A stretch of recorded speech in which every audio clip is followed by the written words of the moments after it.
بسم اللہ الرحمن الرحیم الحمدللہ۔ آج ہماری تلاوت کا آغاز 13ویں پارے سے سورہ یوسف چل رہی تھی۔ حضرت یوسف علیہ السلام نے اپنی زندگی سب کے سامنے پیش کی۔ عورتوں نے اعتراف کیا نیک ہے، صالح ہے، پاک دامن ہے، عفیف ہے، اس پہ کوئی اس کے کردار پہ داغ نہیں ہے۔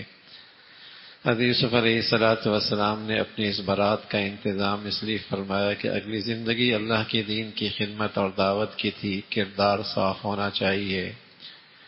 موت کے بادشاہ نے جب ان کی تدبیر سنی اور تعبیر سنی تو دربار میں بلایا اور دربار میں عہدہ ملا۔ آپ وزیر خزانہ بنے اور پھر مصر کے حکمران بنے، اور آپ نے ایسا معاشی نظام بنایا، غلے کی ایسی حفاظت کی کہ اس قوم پر وہ حالات جو مشکل تھے نہ صرف ان کے اپنی مشکلات دور رہی بلکہ دائیں بائیں اطراف کے لوگ بھی غلہ خریدنے کے لیے آتے، اور اس مصر نے بہت سارے دائیں بائیں کے ملکوں کی خدمت اور ان کے ساتھ بھی تعاون کیا۔ تو اسی تعاون کی خاطر آپ کے بھائی بھی آپ کے پاس مصر تشریف لے کے آئے۔ آپ دیکھتے ہی پہچان گئے۔ بھائیوں کے وہم و خیال بھی نہیں تھا کہ اللہ رب العزت یوسف کے ساتھ یہ معاملہ فرمائیں گے۔ غلہ لے گئے، تعارف پوچھا، فرمایا بنیامین نہیں لے کے آئے تمہارا بھائی؟ تو فرمایا کہ ہاں، آئندہ اس کو بھی لے کے آنا، تمہیں ایک اونٹ کا غلہ اور ملے گا۔ واپس گئے، دیکھا کہ جو پونجی غلے کی دینی تھی وہ بھی واپس انہی کے سامان میں ڈال دی گئی، اور پھر جب انہوں نے سامان کھولا تو غلہ بھی بہت ہے، پونجی بھی واپس مل گئی۔ اپنے ابا سے کہا ابا بنیامین کو ساتھ بھیجیں، غلہ تھوڑا ہے، دوبارہ جائیں گے غلہ زیادہ ملے گا۔ حضرت نے فرمایا کہ میں کیسے تم پہ اطمینان رکھوں، ایک بھائی کو تم گم کر بیٹھے ہو، تم بنیامین کے ساتھ نہ جانے کیا سلوک کرو گے۔ بھائیوں نے اصرار کیا ہم حفاظت کریں گے، پھر بنیامین کو بھی ساتھ لے کے آ گئے۔ اللہ رب العزت نے تدبیر سجھائی حضرت یوسف علیہ السلام کو کہ بنیامین کو اپنے پاس کیسے رکھنا ہے۔ جس میزان سے اور جس چیز سے غلہ تولا جاتا تھا، ناپا جاتا تھا، وہ بھی انہی کے سامان میں رکھ دیا گیا۔ جب وہ وفد واپس جانے لگا تو پوچھا کہ کس نے بادشاہ کا وہ پیمانہ چوری کیا ہے، کون ہے جو پیمانہ چوری کر گیا؟ تو کہا کہ ہم چور نہیں ہیں، آپ جانتے ہیں ہم تو شریف لوگ ہیں، لیکن کہا اگر کسی کے سامان سے نکلا تو پھر اس کو ہم یہیں روک لیں گے۔ چنانچہ جب سامان تلاش کیا تو بنیامین کے سامان سے وہ ملا۔ بنیامین کو حضرت یوسف علیہ السلام نے اپنے پاس ہی رکھ لیا۔ بھائی واپس چلے گئے، لیکن بڑا بھائی جانے کے لیے تیار نہ ہوا کہ باپ کو کیا منہ دکھائیں گے، کس منہ سے واپس جائیں گے۔ چنانچہ حضرت یوسف علیہ السلام نے بنیامین کو بتا دیا، اور وہ آپس میں سکے بھائی بھی تھے، ماں کے شریک بھی تھے، باپ شریک بھی تھے، اس کا تذکرہ فرمایا۔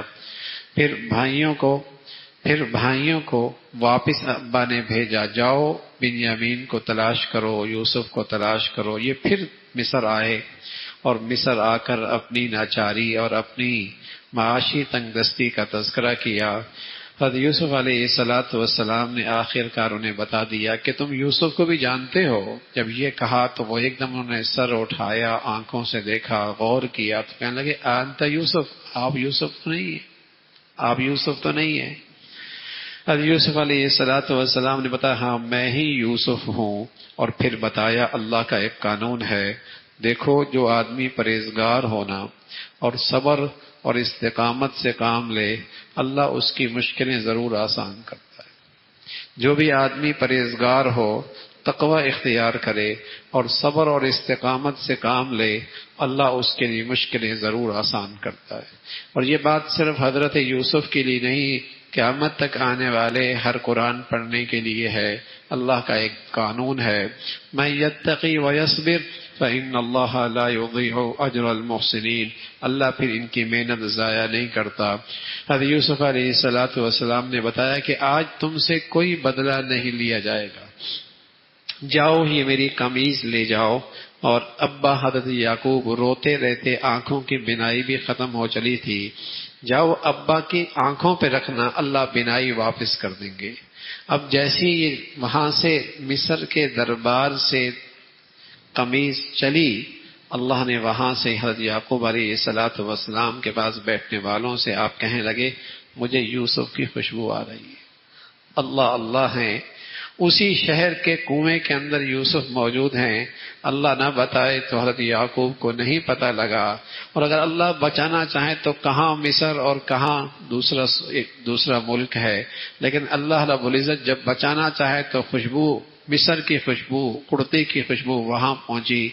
تو لوگ پاس بیٹھنے والوں نے کہا آپ پرانی غلط فہمی میں ہیں، ہمیشہ آپ کو یوسف ہی یاد رہتے ہیں، انہی کا خیال رہتا ہے. کہاں یوسف، کہاں قمیض، کہاں ان کی زندگی. جب وفد آیا اور قمیض لے کے آیا، آنکھوں پہ رکھا تو بینائی واپس آ گئی. پھر یہ اپنے ابا کے ساتھ، اماں کے ساتھ، بھائیوں کے ساتھ مصر آئے، اور مصر جیسی پہنچے تو سب سجدے میں گر گئے. یہ سجدہ تعظیمی تھا جو پہلی قوموں میں تھا. فرمایا یہی وہ تعبیر ہے جو یوسف کو بچپن میں آئی تھی، ستارے ہیں 11، سورج اور چاند ہیں سجدہ کر رہے ہیں، یہی اس کی تعبیر ہے. تو پہلی شریعتوں کے اندر سجدہ تعظیمی موجود تھا. شریعت محمدیہ آخری شریعت ہے، قیامت تک کے لیے ہے. اب اس میں کہیں بھی شرک نہ آنے پائے، تو اس شریعت کے اندر تعظیمی عبادت کا سجدہ تو ساری شریعتوں میں حرام رہا ہے، اور اس شریعت میں تعظیمی سجدہ بھی حرام ہے. حضرت یوسف علیہ السلام اپنے ابا کو دیکھ کر، اور باپ اپنے اولاد کو دیکھ کر بڑا خوش ہوا، اور پھر اولاد کے لیے باپ نے دعا کی، معافی مانگی. یہ سارا واقعہ اللہ کے نبی صلی اللہ علیہ وسلم کی زبان سے سنا گیا. تو یہ علامت ہے کہ یہ ماضی کا اتنا عظیم الشان واقعہ اور اتنا سبق آموز واقعہ آپ کی زبان سے، تو یہ آپ کی رسالت کی گواہی ہے اور آپ کی نبوت کی گواہی ہے. اس کا تذکرہ فرمایا. پھر سورہ رعد ہے، اور اس کے اندر بھی اللہ کی بڑائی، اللہ کی عظمت کا تذکرہ ہے.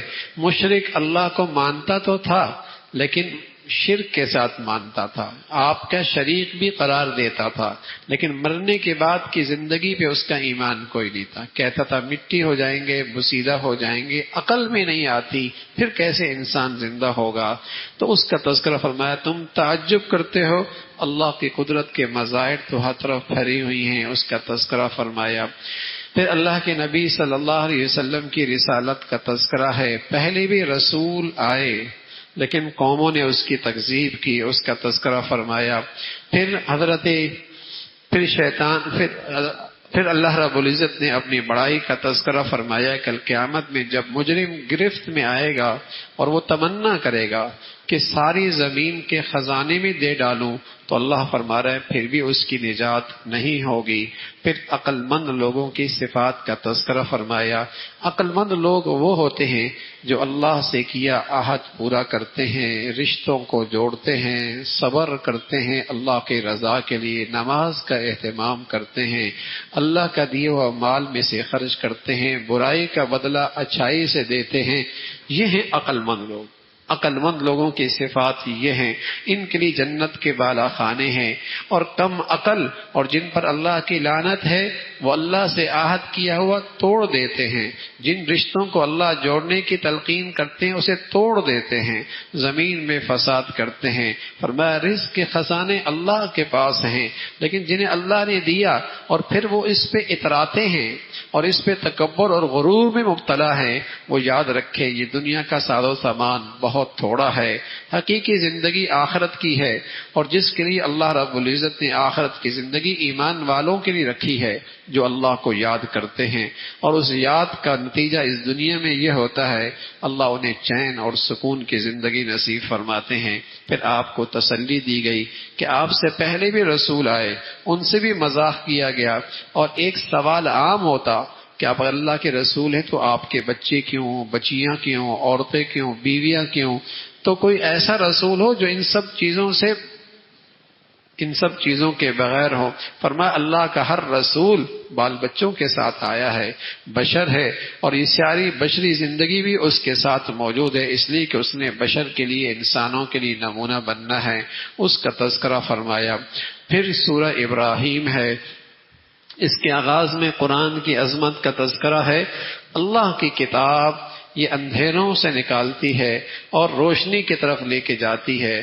زندگی ہدایت کی اور روشنی کی صرف وہ ہے جو قرآن کی شکل میں ہے، جو قرآن کے دستور کی شکل میں ہے، جو قرآن کے پیغام کی صورت میں. باقی ساری زندگی کے نقشے ظلم کے نقشے ہیں، اندھیروں کے نقشے ہیں، ہلاکت کے نقشے ہیں. اس کا تذکرہ فرمایا. پھر فرمایا جو بھی اللہ کی نعمتوں کا شکر بجا لاتا ہے، اللہ کا وعدہ ہے اللہ اس کی نعمتوں میں اضافہ فرمائیں گے، اور جو ناشکری کرے گا اللہ رب العزت اسے سخت عذاب دیں گے. شکر کی حقیقت یہی ہے کہ اللہ کی نعمتیں، ان اللہ کی نعمتوں میں اللہ کو راضی کیا جائے، اور ناشکری کی صورت یہی ہے کہ اللہ کی نعمتوں میں اللہ کی نافرمانی کی جائے. یہ ناشکری کی پھر سزا اللہ رب العزت دیتے ہیں. فرمایا اس سے پہلے بھی بہت ساری قومیں آئیں اور پیغمبروں کی دعوت کا اور تعلیم کا جب انکار کیا، پھر ان کا انجام کیا ہوا؟ اللہ کی پکڑ ہوئی. ایمان والوں کو چاہیے کہ وہ اللہ پہ بھروسہ کریں، اللہ کے رسول پہ، اللہ کے رسول کی اطاعت کریں. اس کا تذکرہ. پھر آخرت کا تذکرہ فرمایا. جب شیطان بھی عذاب کو دیکھے گا اور صاف کہہ دے گا کہ میں نے تو تمہارے دلوں میں صرف وسوسہ ڈالا تھا، آج میں تم سے بیزار ہوں، میں تم سے برات کا اعلان کرتا ہوں. میں نے تو تمہیں برائی کی طرف کھڑا نہیں کیا تھا، برائی کی طرف تو تم خود ہی آئے. تو شیطان بھی اس دن فرار اختیار کرے گا اور برات کا اعلان کرے گا. فرمایا کلمہ طیبہ یہ ایسا ہے، کلمہ طیبہ یہ پاکیزہ درخت کی طرح ہیں جس کی جڑیں بڑی گہری ہوتی ہیں، جس کا پھل بہت میٹھا ہوتا ہے. اور کلمہ خبیثہ کفر کا کلمہ، فرمایا اس کی تو کوئی بنیاد ہی نہیں ہے اور اس کی تو کوئی حقیقت ہی نہیں، اس کا پھل بھی بہت کڑوا ہے اور اس کی زندگی بھی بڑی تلخ ہے. اس کا تذکرہ فرمایا.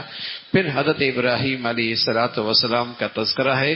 جب انہوں نے بیت اللہ کی تعمیر فرمائی تو 3 دعائیں کی.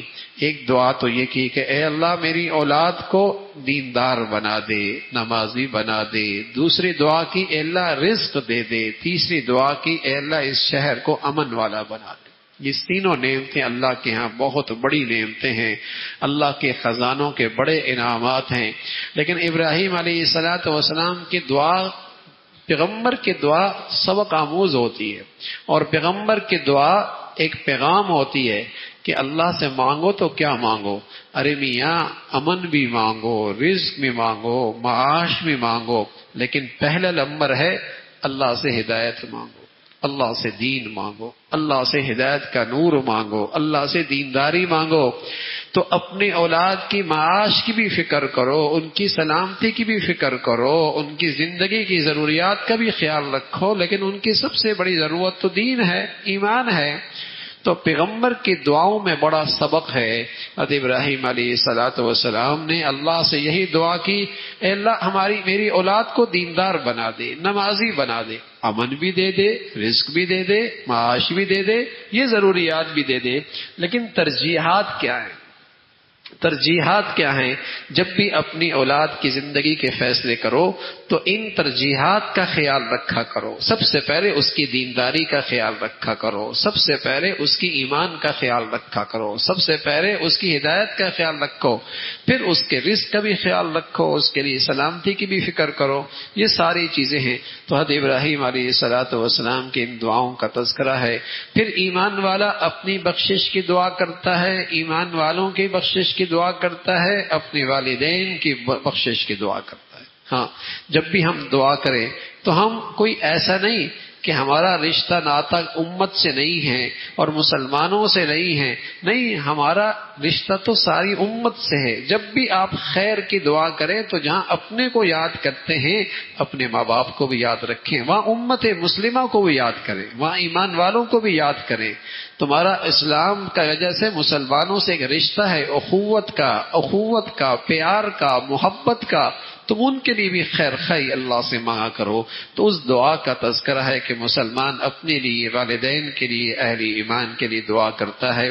پھر اللہ نے اپنے پیغمبر کو تسلی دی کہ ظالموں کی حرکتوں سے میں غافل نہیں ہوں، سب دیکھ رہا ہوں. اللہ کی سنت یہی ہے، ظالم کو ڈھیل دیتا ہے، مہلت دیتے ہیں، لیکن اس کی پکڑ ہوتی ہے، دیر سویر ہوتی ہے لیکن اس کی پکڑ ہوتی ہے. اسی کا تذکرہ فرمایا. پھر جہنم کا منظرنامہ ہے، کس طریقے سے آگ کے کپڑے ہوں گے، کس طریقے سے اس کا چہرہ آگ سے جلتا ہوا نظر آئے گا، اس کے پاؤں میں بیڑیاں ہوں گی، جہنم میں پھینکا جائے گا، اس لیے کہ وہ اللہ کے پیغام سے غافل رہا ہے، اللہ کی طرف سے آئے ہوئے دستور زندگی سے جو غافل رہا ہے، اس کا تذکرہ فرمایا. پھر اللہ نے اپنے پیغمبر سے کہا آپ کا کام ہے اللہ کا پیغام پہنچا دینا. جو عقل مند لوگ ہیں، جو سمجھدار لوگ ہیں، وہ آپ کے اس پیغام سے نصیحت حاصل کرتے ہیں، اور حقیقت میں عقل مند لوگ بھی یہی ہیں. اللہ عمل کی توفیق نصیب فرمائے.